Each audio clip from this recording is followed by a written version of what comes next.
सभी साथियों को मेरी तरफ से नमस्कार।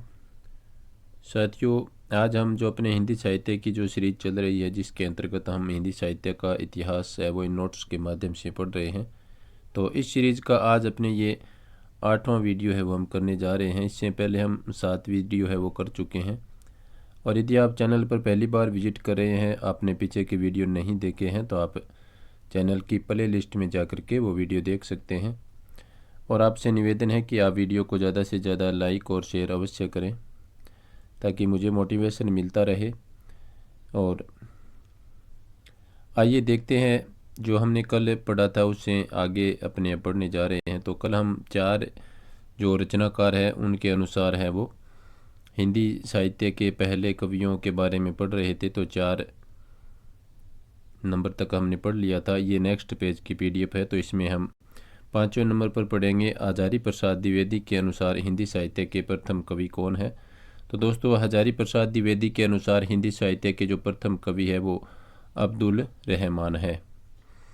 इसके बाद में नेक्स्ट है बच्चन सिंह के अनुसार हिंदी साहित्य के प्रथम कवि दोस्तों इनके अनुसार जो प्रथम कवि है वो है विद्यापति को इन्होंने प्रथम कवि है वो माना है हिंदी साहित्य का। और इसके बाद में है चंद्रधर शर्मा गुलेरी। तो दोस्तों, चंद्रधर शर्मा गुलेरी ने जो हिंदी साहित्य का प्रथम कवि माना है राजा मुंज को। और नेक्स्ट है रामचंद्र शुक्ल ने दोस्तों हिंदी साहित्य का प्रथम कवि है वो मुंज या फिर इसको भोज भी कह सकते हैं, इनको हिंदी साहित्य का प्रथम कवि या लेखक है वो माना है।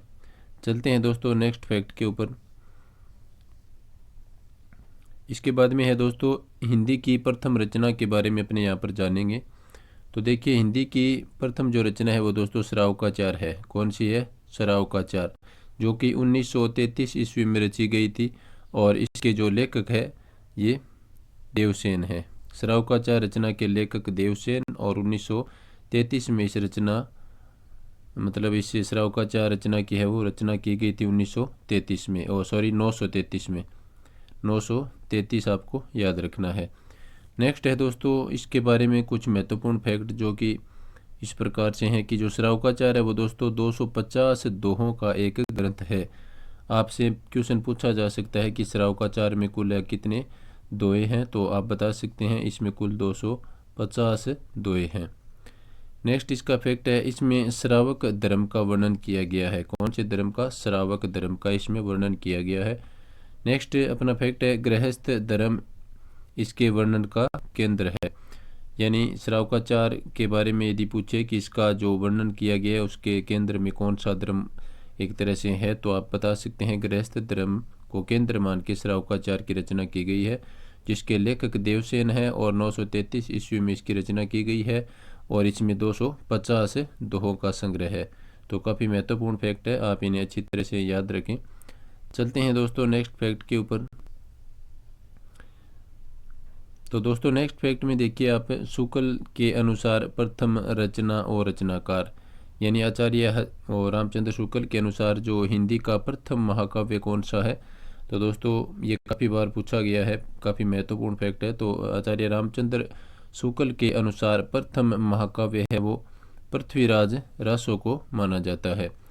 और इसके बाद में है हिंदी का प्रथम महाकवि आचार्य रामचंद्र शुक्ल वो किसको मानते हैं? तो चंद्रप्रदायी को मानते हैं। यानी पृथ्वीराज रासो है वो चंद्रप्रदायी ने लिखा है। तो ये एक ही रचना और उसके रचनाकार को है वो प्रथम महाकाव्य और महाकवि है वो मानते हैं हिंदी साहित्य की दृष्टि से। इसके बाद में दोस्तों अपने चलते हैं रासो साहित्य के ऊपर।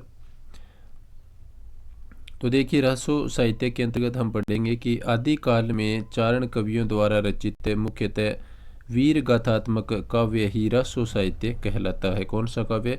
वीर गाथात्मक काव्य है वही क्या कहलाता है? रासो साहित्य कहलाता है। इसके बाद में नेक्स्ट देखिए अपने अब रासो साहित्य से संबंधित कुछ महत्वपूर्ण बातें। तो इसमें है दोस्तों, चारण कवियों द्वारा रचित साहित्य जिसमें अपने आश्रयदाताओं के शौर्य एवं ऐश्वर्य का अतिशयोक्तिपूर्ण वर्णन है। और दूसरा फैक्ट है, चारण कवियों ने ऐतिहासिकता के साथ अपनी कल्पना का भी समावेश कर दिया है। और तीसरा महत्वपूर्ण फैक्ट है, रासो काव्यों में युद्धों का सजीव चित्रण एवं प्रेम का वर्णन मिलता है। रासो काव्यों में सजीव का चित्रण और प्रेम का वर्णन मिलता है, अर्थात इसमें वीर एवं श्रृंगार रस की प्रधानता है। ये भी काफ़ी महत्वपूर्ण फैक्ट है कि रासो साहित्य में किसकी प्रधानता है, तो वीर एवं श्रृंगार रस की प्रधानता है। दोस्तों आपने पिछला वीडियो पूरा नहीं देखा है तो आप देख सकते हैं, और थोड़ा सा उसमें जो आवाज़ को लेकर जो इशू था उसको मैंने इस वीडियो में दूर करने की कोशिश की है। थोड़ा सा माइक में प्रॉब्लम होने की वजह से उसमें थोड़ी आवाज़ है वो क्लियर नहीं आई थी। तो नेक्स्ट अपना फैक्ट है दोस्तों, रासो साहित्य से संबंधित इस काव्य में विलासितापूर्ण सामंती जीवन की झलक है वो देखने को मिलती है। इसके बाद में नेक्स्ट फैक्ट है, इस काव्य में डिंगल एवं पिंगल शैली का प्रयोग हुआ है। तो दोस्तों आप देख सकते हैं कि इसमें डिंगल और पिंगल शैली का प्रयोग हुआ है। तो जो पिंगल शैली है वो पूर्वी राजस्थान से संबंधित है और जो डिंगल शैली है वो पश्चिमी राजस्थानी साहित्य से संबंधित है। इसको आप याद रखें, काफ़ी बार ये जीके में भी पूछा जाता है, तो डिंगल और पिंगल को आप याद रखें। नेक्स्ट देखिए दोस्तों, अपना महत्वपूर्ण फैक्ट है कि रासो काव्य से संबंधित इस काव्य में कवियों की संकुचित मानसिकता का परिचय मिलता है, क्योंकि कवि अपने राजा में ही लीन रहते थे और किसी का ध्यान भी नहीं रखते थे। नेक्स्ट महत्वपूर्ण फैक्ट है, इन रचनाओं में विभिन्न भाषाओं एवं अनेक छंदों का प्रयोग है वो किया गया है। और इसके बाद में है, ये रचनाएं संदिग्ध और अर्ध प्रमाणिक मानी जाती है। संदिग्ध और अर्ध प्रमाणिक मानी जाती है। इस साहित्य में व्यापक राष्ट्रीयता की भावना का अभाव है वो रहता है। इसके बाद में दोस्तों अपने चलते हैं, ये लाइन है दोस्तों, ये पूछी गई है, जो ये है कि ये रचनाएं संदिग्ध और अर्ध प्रमाणिक मानी जाती है। और इसके बाद में जो नेक्स्ट फैक्ट है कि इस साहित्य में व्यापक राष्ट्रीयता की भावना का अभाव है। ये दोस्तों फर्स्ट ग्रेड 2013 और 2015 दोनों में ये लाइन है वो आई है, दोनों एग्ज़ाम्स में। स्कूल व्याख्याता के 2013 और 2015 के एग्ज़ाम में ये लाइन है वो पूछी गई है। इसके बाद में दोस्तों अपने चलते हैं, रासो शब्द की उत्पत्ति से संबंधित जो मत है, काफ़ी बार यहाँ से क्वेश्चन है वो पूछा जाता है। तो दोस्तों देखिए, रासो साहित्य की जो उत्पत्ति से संबंधित जो मत है वो इस प्रकार से हैं। तो देखिए इसमें एक ये अपने कह सकते हैं एक तरह से दोहा है, इसको काफ़ी बार पुराने पेपरों में पूछा गया है। 1272 मंजारी जेठ बदी नवमी बुधवारी, नालय रसायन आरंभ ही शारदा टूटी ब्रह्म कुमारी। तो दोस्तों ये पंक्ति किसकी है ऐसा पूछा जाता है या किस रचना से है, तो ये दोस्तों ये पंक्ति है बिसलदेव रासो से संबंधित। इसके बाद में देखिए दोस्तों नेक्स्ट है, उक्त पद के अनुसार आचार्य रामचंद्र शुक्ल ने रासो शब्द की उत्पत्ति है वो रामायण शब्द से मानी है। किस शब्द से मानी है? रामायण शब्द से मानी है। चलते हैं दोस्तों नेक्स्ट फैक्ट के ऊपर। तो इसमें आप देखिए, हजारी प्रसाद द्विवेदी ने रास शब्द से या रासक शब्द से है वो रासो शब्द की उत्पत्ति मानी है। तो एक तरह से कह सकते हैं कि जो रास शब्द है ये 29 मात्राओं का छंद होता है। इसके आधार पर हजारी प्रसाद द्विवेदी ने जो रास शब्द है उसकी रासो है उसकी उत्पत्ति रास शब्द से या रासक शब्द से मानी है। और तो रास क्या है? यह एक 29 मात्राओं का छंद है। इसके बाद में नेक्स्ट देखिए दोस्तों, जो गारसा दैतासी है ये रास शब्द की उत्पत्ति किससे मानते हैं? तो राजसूय या राजसू से गारसा दैतासी है वो रासो शब्द की उत्पत्ति है वो मानते हैं। रासो शब्द की उत्पत्ति गारसा दैतासी राजसूय या राजसू से मानते हैं। इसके बाद में नेक्स्ट अपना फैक्ट है दोस्तों, हरप्रसाद शास्त्री ने या इनका दूसरा नाम है विदेश्वरी प्रसाद ने, इन दोनों ने, ये दो अलग अलग व्यक्ति हैं, इन्होंने राजयश से रासो की उत्पत्ति मानी है। राजयश से रासो की उत्पत्ति किसने मानी है? हरप्रसाद शास्त्री और विदेश्वरी प्रसाद ने। इसके बाद में नेक्स्ट अपना जो फैक्ट है वो देखिए दोस्तों, नरोत्तम स्वामी और हजारी प्रसाद द्विवेदी, मैंने यहाँ पर लिखा है शॉर्ट में HP द्विवेदी।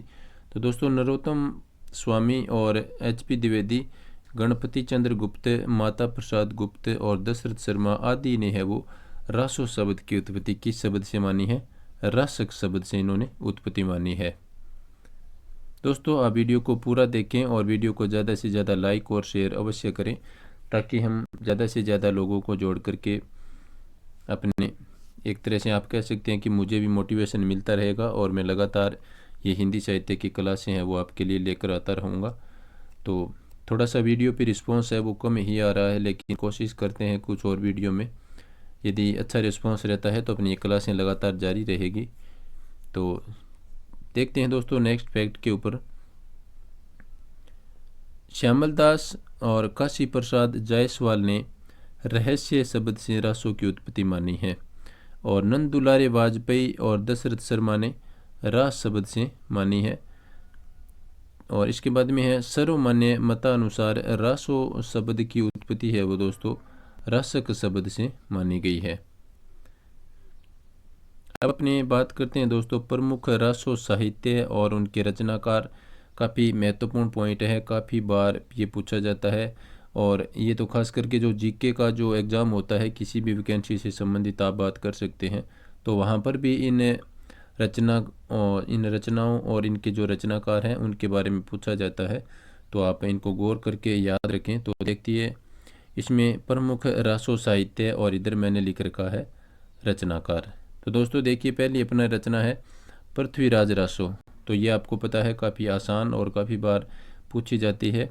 तो पृथ्वीराज रासो के जो रचनाकार है वो दोस्तों चंद्रबरदाई माने जाते हैं।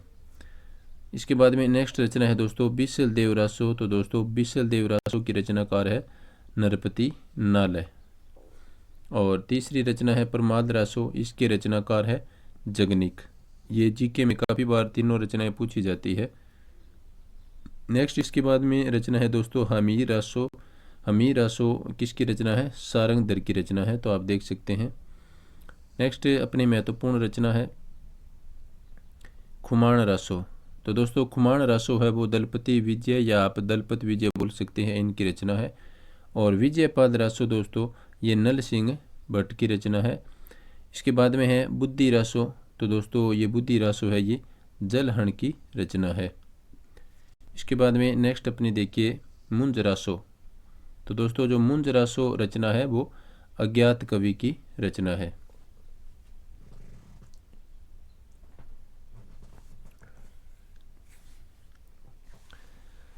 इसके बाद में नेक्स्ट देखिए दोस्तों नोट लगा करके मैंने यहाँ पर लिखा है शुक्ल के इतिहास का सर्वप्रथम रासो ग्रंथ है वो खुमाण रासो है। काफ़ी महत्वपूर्ण फैक्ट है, इसको आप अच्छी तरह से याद रखें, ये इंपॉर्टेंट फैक्ट है।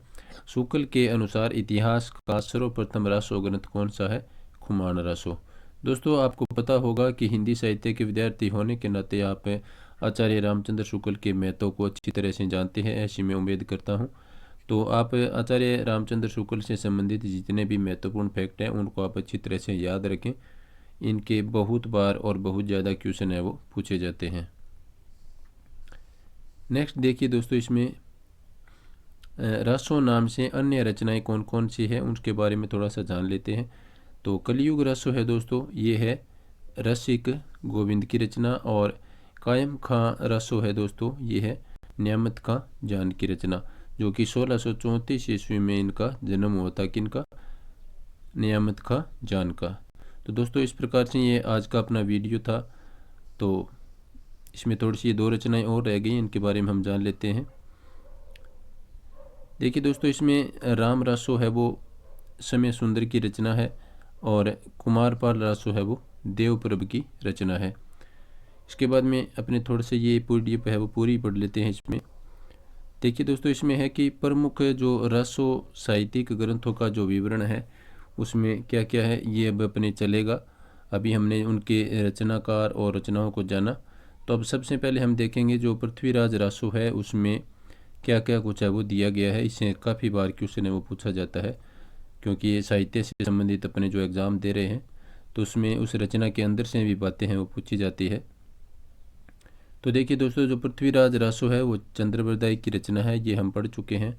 और शुक्ल के अनुसार जो चंद्रबरदाई का जो जन्म है दोस्तों 1168 ईस्वी में लाहौर में हुआ था। और काव्य स्वरूप है वो पृथ्वीराज रासो का प्रबंधात्मक महाकाव्य है वो माना जाता है। और इसमें कुल सर्ग की बात करें दोस्तों तो कुल 69 समय या सर्ग है वो दिए गए हैं। यहाँ से काफ़ी बार क्वेश्चन पूछा जाता है। इसके बाद में इसका जो प्रधान रस है वो चंद्रबरदाई के पृथ्वीराज रसों में वो कौन सा है, वीर और श्रृंगार रस है इसमें। तो ये शायद अभी रीट का जो एग्ज़ाम हुआ था इसमें यहाँ से क्वेश्चन पूछा गया था। इसके बाद में दोस्तों अपने चलते हैं, जो इसका अलंकार है पृथ्वीराज रासो का वो है दोस्तों अनुप्रास व यमक अलंकार इसमें मुख्यतः दिया गया है। इसके बाद में देखिए दोस्तों जो इसमें कुल पद है तो वो है 16,306 पद है वो पृथ्वीराज रासो में दिए गए हैं। इसके बाद में अपने बात करते हैं छंद से संबंधित। पृथ्वीराज रासो में यदि अपने छंद की बात करें तो दोस्तों इसमें छप्य छंद का है वो सर्वाधिक प्रयोग किया गया है। कौन से छंद का, छप्य छंद का इसमें सर्वाधिक प्रयोग किया गया है।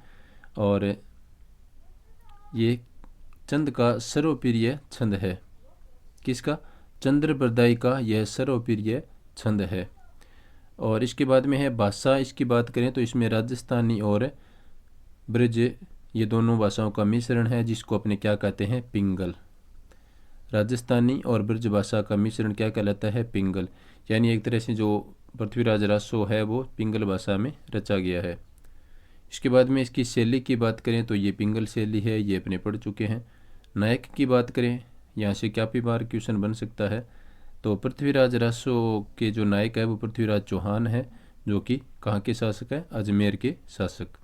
और नायिका की बात करें तो संयोगिता इसकी नायिका है जो कि कन्नौज के राजा जयचंद की पुत्री थी। चलते हैं दोस्तों नेक्स्ट फैक्ट के ऊपर। पृथ्वीराज रासो के संस्करण की यदि बात करें अपने तो दोस्तों जो पृथ्वीराज रासो के जो संस्करण है वो कुल कितने संस्करण है, 4 संस्करण छपे थे। पहला है वृहत रूपांतरण, इसमें 69 समय और 16,306 छंद है। इसकी हस्तलिखित प्रति है वो कहाँ पर उपस्थित है या कहाँ पर मिलती है, उदयपुर संग्रहालय में रखी गई है। नेक्स्ट है मध्यम रूपांतरण, इसमें 7,000 छंद हैं। कितने, 7,000 छंद इसमें दिए गए हैं। इसकी हस्तलिखित प्रतियां हैं वो बीकानेर और अबोहर संग्रहालय में रखी गई है। इसके बाद में नेक्स्ट अपना फैक्ट देखिए दोस्तों, लघु रूपांतरण इसका पृथ्वीराज रासो का। तो लघु रूपांतरण में दोस्तों 19 समय और 3500 छंद है वो इसमें दिए गए हैं। 3,500 छंद और 19 समय इसमें दिए गए हैं। इसकी हस्तलिखित जो प्रतियां हैं वो दोस्तों बीकानेर संग्रहालय में रखी गई है। कहाँ पर रखी गई है, बीकानेर संग्रहालय में। किसकी, लघु रूपांतरण की, जिसमें 19 समय और 3,500 छंद दिए गए हैं। नेक्स्ट जो इसका जो चौथा जो संस्करण है वो दोस्तों अति लघु रूपांतरण, इसमें 1300 छंद है, 1,300 छंद है। दशरथ शर्मा आदि विद्वान मूल रचना इसे ही मानते हैं। यानी दशरथ शर्मा के अनुसार जो इनका चौथा पार्ट है पृथ्वीराज रासो का, इसको मूल रचना है वो मानते हैं दशरथ शर्मा। इसके बाद में देखिए दोस्तों इसे पृथ्वीराज रासो से संबंधित कुछ महत्वपूर्ण कथन और किस किस विद्वान ने वो कहे हैं इनके बारे में अपने जानेंगे। तो देखिए दोस्तों विशेष तथ्य में मैंने लिखा है कि एक थाल मरण जन्म एक थाल मरण। तो देखिए यह पंक्ति दोस्तों पृथ्वीराज चौहान और उनके सामंत राजा कवि चंद्रबरदाई के बारे में है। कहा जाता है कि दोनों का जन्म एवं मरण एक ही दिन साथ में हुआ था। किनका, जो पृथ्वीराज चौहान है और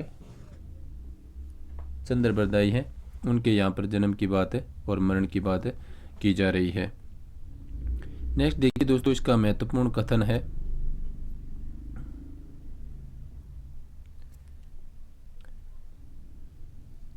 यह है यानी पृथ्वीराज रासो एक राजनीतिक महाकाव्य है। दूसरे शब्दों में यह राजनीति की महाकाव्यात्मक त्रासदी है। यह कथन किसका है, बच्चन सिंह का कथन है। नेक्स्ट है हजारी प्रसाद द्विवेदी ने चंद्रबरदाई को छप्पियों का राजा कहा है। ये कथन काफ़ी महत्वपूर्ण है, पूछा जा सकता है कि छप्पियों का राजा है वो हजारी प्रसाद द्विवेदी ने किन्हें कहा है। तो चंद्रबरदाई को छप्पियों का राजा कहा गया है, किसके द्वारा, हजारी प्रसाद द्विवेदी के द्वारा।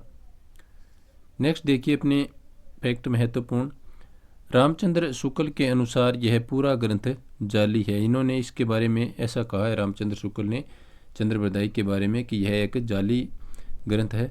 नेक्स्ट महत्वपूर्ण फैक्ट देखिए, बाबू गुलाब राय ने इसे स्वाभाविक विकासशील महाकाव्य कहा है। किसको? बाबू गुलाब राय ने जो पृथ्वीराज रासो है इसको स्वाभाविक विकासशील महाकाव्य कहा है।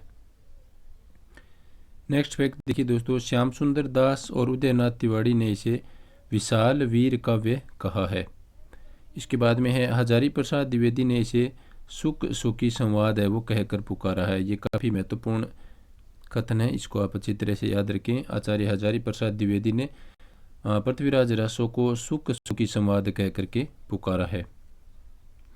इसके बाद में चलते हैं नेक्स्ट फैक्ट के ऊपर, जो है डॉक्टर नगेंद्र ने इसे घटना कोश कह करके पुकारा है। क्या कह करके पुकारा है? घटना कोश। किसको?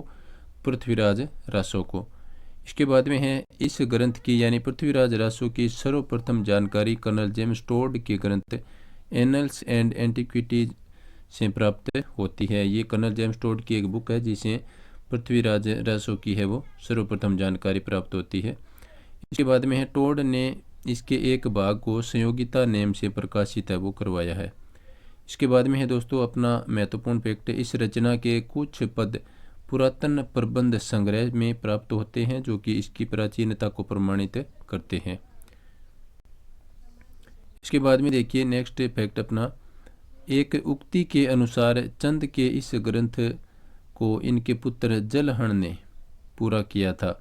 ये भी काफ़ी महत्वपूर्ण लाइन है, इसको आप याद रखें कि जो चंद्रप्रदायी है इनके ग्रंथ को इनके पुत्र जिनका नाम क्या है जलहण ने पूरा किया था। और इसके बाद में जो अपना अंतिम फैक्ट है वो देखिए, पुस्तक जलहण हत दे चली गजन नरिपकाल।